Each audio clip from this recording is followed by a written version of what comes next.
Teman-teman, neraca lajur itu apa ya?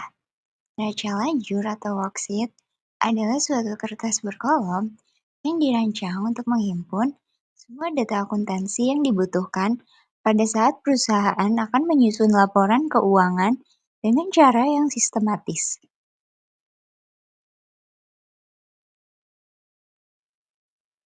Worksheet dibuat dari buku besar umum. Akun-akun dijabarkan dalam urutan berikut: aset, liabilitas, ekuitas, pendapatan, dan beban penyesuaian digabungkan dengan neraca saldo. Saldo akun telah disesuaikan. Cara menyiapkan worksheet. Step pertama, siapkan neraca saldo atau trial balance pada worksheet. Sertakan semua akun dengan saldo. Jumlah saldo percobaan berasal langsung dari akun buku besar. Step kedua, siapkan adjustment column. Masukkan adjustment amounts, total adjustment column, dan periksa kesetaraan. Ada adjustment key, yaitu supplies, insurance expense, depreciation expense, service revenue recognized, service revenue accrued, interest accrued. Step ketiga, siapkan adjust trial balance column. Masukkan saldo yang disesuaikan. Periksa kesetaraan kolom neraca saldo yang disesuaikan atau adjust trial balance.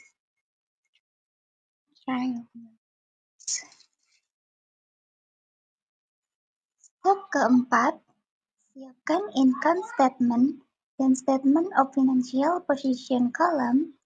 Perluas jumlah ke financial statement column. Perluas jumlah neraca saldo yang disesuaikan ke kolom laporan keuangan yang sesuai.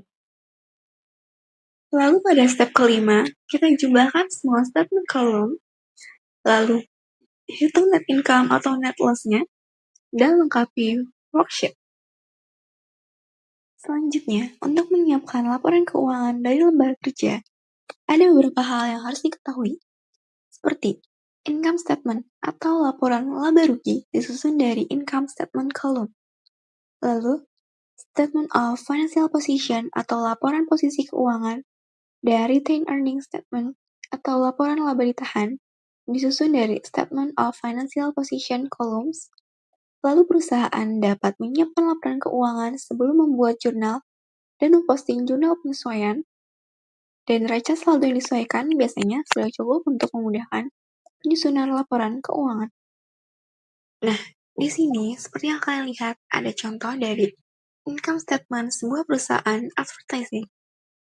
Jadi, income statement itu adalah salah satu laporan keuangan perusahaan yang berisikan pendapatan serta beban perusahaan dan memberikan informasi tentang laba atau rugi bersih yang didapatkan dari perusahaan dalam periode akuntansi tertentu.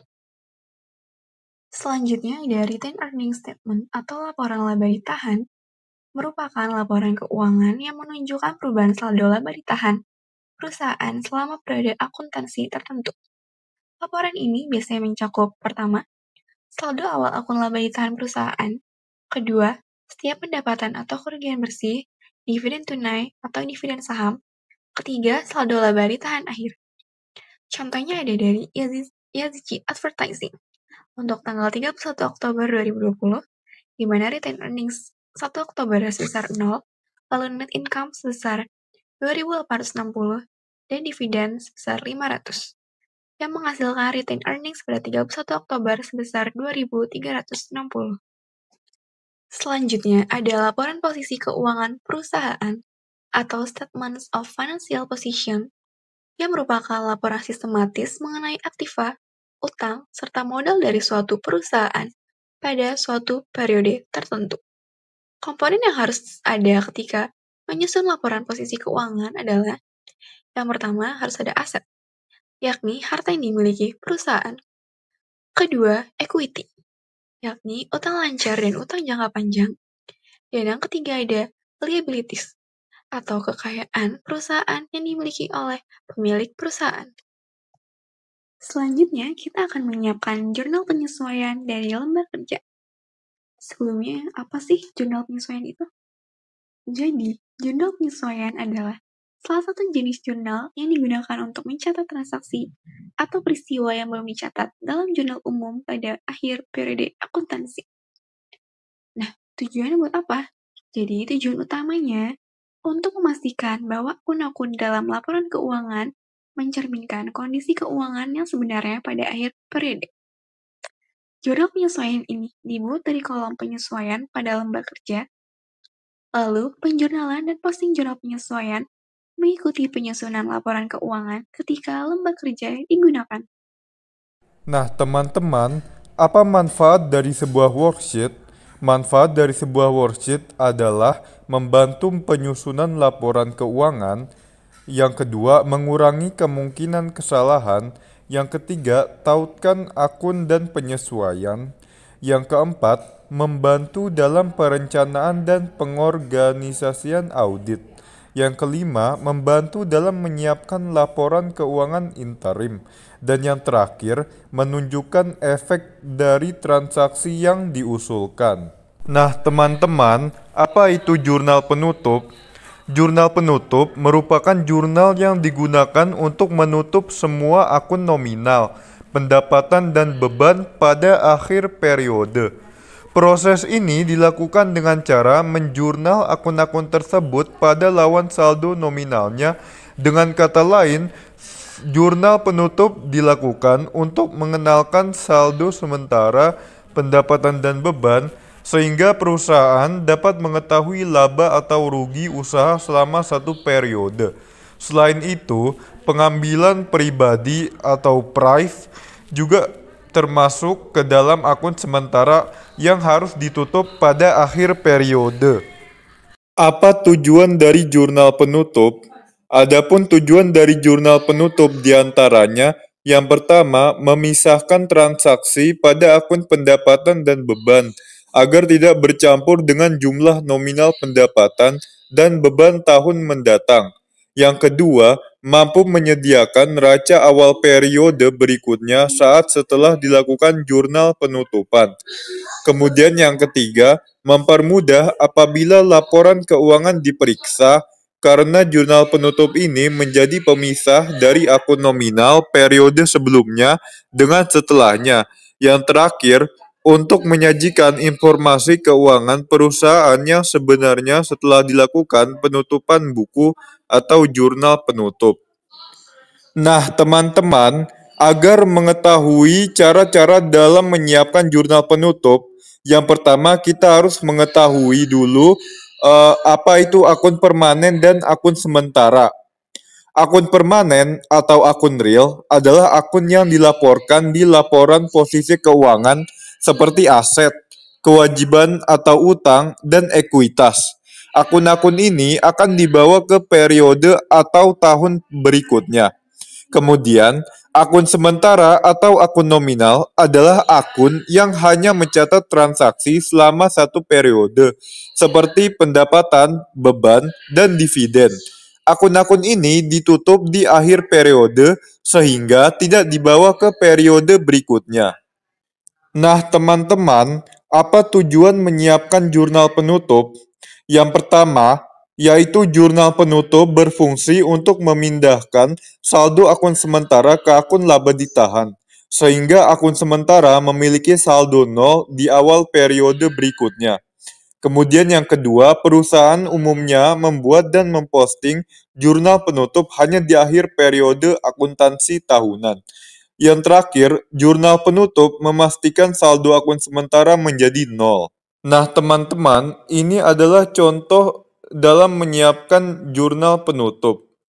Yang pertama, kita tutup dulu akun-akun sementara seperti akun expenses dan akun revenues ke akun income summaries. Kemudian, kita tutup akun income summary ke akun retained earnings atau akun permanen. Kemudian dividen dimasukkan langsung ke akun retained earnings. bukan ke akun income summary dulu karena akun dividen bukanlah akun beban. Baik, selanjutnya kita buat jurnal umumnya ya teman-teman. Sini ada tanggal, ada akun details and explanation, ada debit credit, dan ada kode referensinya juga. Oke, di sini kita closing entries. Sini pada tanggal 31 Oktober 2019 tercatat service revenue di debit 10.600. Lalu income summary sebesar 10.600. Ini income summary-nya ini yang sudah tercatat dalam akun transaksi sebelumnya ya, yang terdapat di buku kertas kerja, di mana sebesar 10.600 dikredit. Makanya di sini service revenue-nya itu di debit sebesar 10.600, yang dimana ini untuk menutup akun revenue-nya. Lalu selanjutnya di sini tanggal 31 juga income summary sama seperti sebelumnya sudah tercatat di kertas kerja sebesar 7.740. Nah, di sini ada supply expense sebesar 1.500 di kredit, depreciation expense 40 di kredit, insurance expense 50 di kredit, salaries and wage expense 5.200 di kredit, lalu ada rent expense 900 di kredit, dan juga interest expense 50 di kredit. Ini dimana untuk menutup akun income summary-nya juga, untuk menutup beban-beban akun beban. Selanjutnya ada income summary 2.860 di debit, dan juga return earnings di 2.860 di kredit untuk menutup net income. Untuk ke return earnings. Selanjutnya ada return earnings-nya di debit sebesar 500, dan juga ada dividen sebesar 500 di kredit, di mana ini untuk menutup dividends to return earnings. Selanjutnya yaitu posting jurnal penutup ke buku besar. Cara posting jurnal penutup ke buku besar adalah dengan mentransfer debit dari jurnal penutup ke buku besar dan kredit dari jurnal penutup ke buku besar. Setelah diposting, saldo akan sementara di perusahaan dagang akan menjadi 0.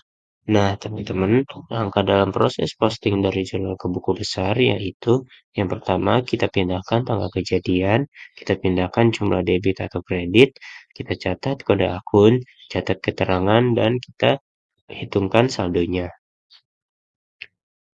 Nah, ini ya teman-teman buku besarnya. Di sini ada service revenue sebesar 10.600. Selanjutnya income summary, yang dimana ini didapat dari service revenue dan juga akun-akun beban. Di sini ada supplies expense, ada depreciation expense, insurance expense, salaries and wage expense, rent expense, dan juga interest expense. Jika ditotal itu sebesar 7.740. Lalu di sini ada dividen sebesar 500, kita masukkan ke return earnings. Lalu di sini income summary-nya ada 2.860 ditambah 7.740 jadi 10.600. Lalu di sini sehingga saldo balance-nya sebesar 2.360, yang dimana total 2.860 ini dikurangin 500 sehingga saldo balance-nya menjadi 2.360. Post closing trial balance. Posting trial balance atau neraca saldo setelah penutupan adalah daftar saldo akun real yang dibuat di akhir periode pelaporan perusahaan. Neraca saldo ini dibuat untuk memastikan bahwa nilai pengeluaran dan pendapatan seimbang pada saat penutupan buku. Neraca saldo setelah penutupan memiliki beberapa tujuan, diantaranya memastikan transaksi usaha seimbang, mencegah adanya transaksi tambahan, dan menunjukkan jumlah keuangan perusahaan yang lebih transparan dan akuntabel. Nah, ini ya teman-teman, post closing trial balance-nya dari perusahaan Pioneer Advertising Inc. pada tanggal 31 Oktober 2019, di mana tertulis cash di debit sebesar 15.200, akun receivable di debit 200, supply sebesar 1.000, prepaid insurance sebesar 550, dan equipment sebesar 5.000. Lalu di kreditnya ada accumulated depreciation equipment sebesar 40, notes payable sebesar 5.000, accounts payable sebesar 2.500, unearned service revenue sebesar 800, salaries and wages payable sebesar 1.200, interest payable sebesar 50, common stock sebesar 10.000, dan juga return earnings sebesar 2.360. Sehingga saldo balance-nya yaitu 21.950. Nah, teman-teman, ini adalah materi terakhir, yaitu ringkasan siklus akuntansi. Apa saja sih siklus akuntansi itu? Tahapan-tahapannya bagaimana? Baik, yang pertama tahapannya yaitu kita menganalisis transaksi bisnis. Yang kedua yaitu membuat jurnal transaksi. Selanjutnya kita posting ke buku besar. Selanjutnya menyiapkan neraca saldo. Setelah itu menyusun laporan keuangan, menyiapkan neraca saldo penyesuaian.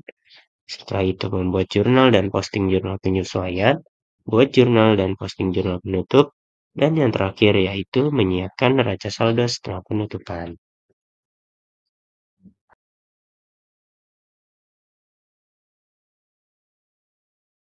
Selanjutnya ada studi kasus. Berikut merupakan neraca saldo dari perusahaan jasa hitam putih tanggal 30 April 2020. Jumlah neraca saldo yang tertera sebesar 7 juta rupiah, yang nantinya akun-akun di dalam neraca saldo ini akan kita masukkan ke dalam neraca lajur. Tetapi sebelum itu, diperlukan adanya informasi tambahan. Nah, informasi tambahannya ini berkaitan dengan jurnal penyesuaian. Informasi yang pertama ada sisa perlengkapan pada akhir periode sebesar Rp400.000. Jika kita lihat pada neraca saldo sebelumnya, perlengkapan berjumlah Rp1 juta. Yang dimana jika pada akhir periode sisa 400.000, maka perlengkapan yang sudah terpakai adalah 1 juta dikurangi 400.000 sama dengan Rp600.000. Lalu bisa kita tulis ke dalam jurnal penyesuaian sebagai tanggal 30 April 2020, beban perlengkapan berada di debit sebesar 600.000 dan perlengkapan di kredit sebesar 600.000. Selanjutnya informasi yang kedua adalah nilai depresiasi peralatan pada bulan April sebesar 25.000. Maka dituliskan ke dalam jurnal penyesuaiannya, tanggal 30, beban depresiasi peralatan di debit, dan akumulasi depresiasi peralatan di kredit sebesar 25.000. Oke, baik. Selanjutnya teman-teman kita buat neraca lajurnya ya. Di sini contoh studi kasusnya yaitu perusahaan jasa hitam putih pada tanggal 30 April 2020. Di sini untuk membuat neraca lajurnya kita buat tabelnya yaitu ada nama rekening, neraca saldo sebelum disesuaikan, penyesuaian, neraca saldo setelah disesuaikan, laporan laba rugi, dan juga neraca. Nah, untuk neraca sebelum disesuaikan, ini kita dapat dari neraca saldo di slide sebelumnya dengan total jumlah sebesar 7 juta. Selanjutnya, penyesuaian kita dapat dari jurnal penyesuaian dengan total 625.000. Lalu neraca saldo setelah disesuaikan, tinggal kita pindahkan saja atau kita jumlahkan. Sini ada kas 5.300.000, perlengkapan 400.000, didapat dari 1 juta dikurangi 600.000, peralatan 300.000, dan di kredit ada utang sebesar 500.000, modal 5 juta, pendapatan jasa 1.500.000, dan ada beban gaji sebesar 400.000 di kredit, beban perlengkapan 600.000, beban depresi peralatan 25.000, dan juga akumulasi depresi peralatan 25.000 di kredit. Sehingga neraca saldo setelah disesuaikan, saldo akhirnya yaitu 7.025.000.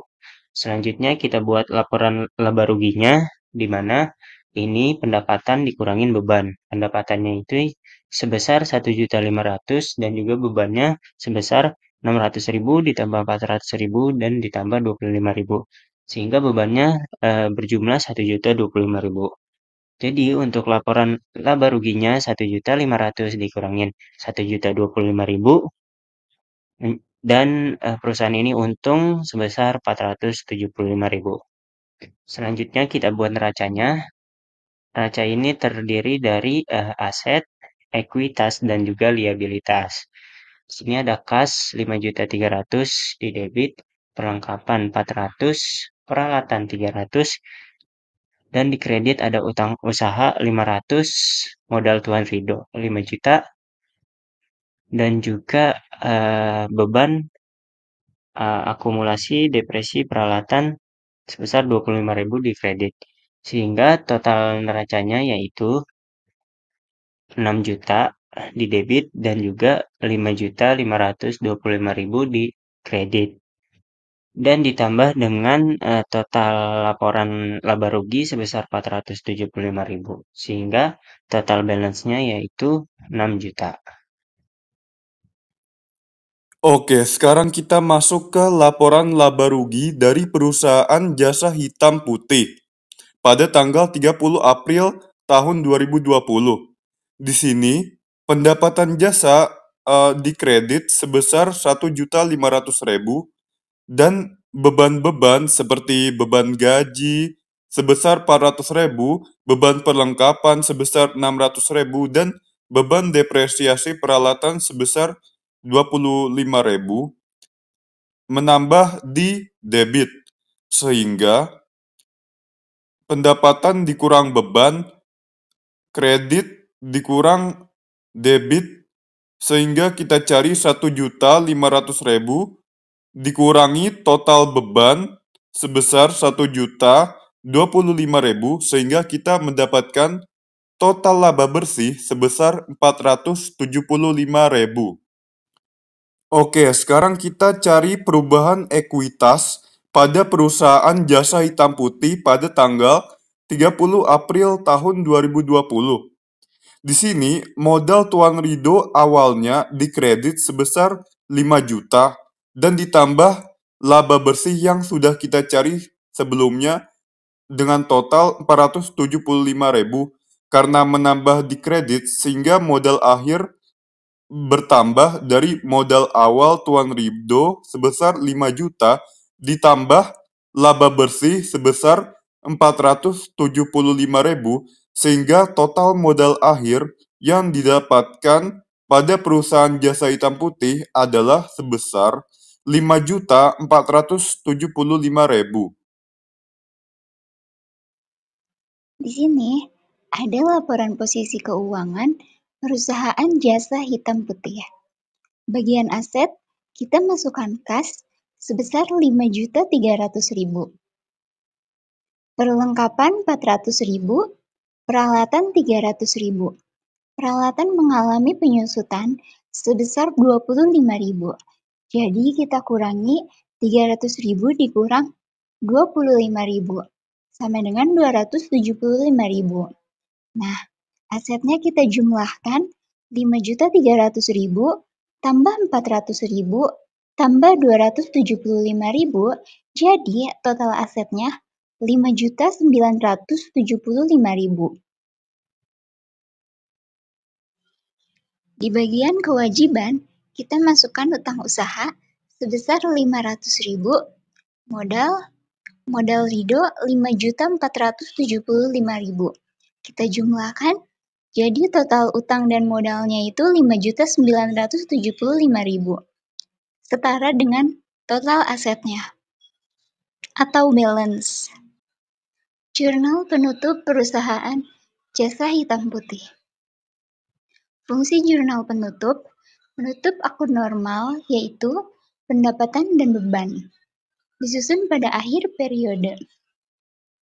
Di sini kita akan menutup pendapatan. Nah, pendapatan yang awalnya posisinya di bagian kredit, karena mau ditutup, maka pendapatan dicatat di sisi debit. Lalu di sisi kredit, ikhtisar laba rugi sebesar 1.500.000.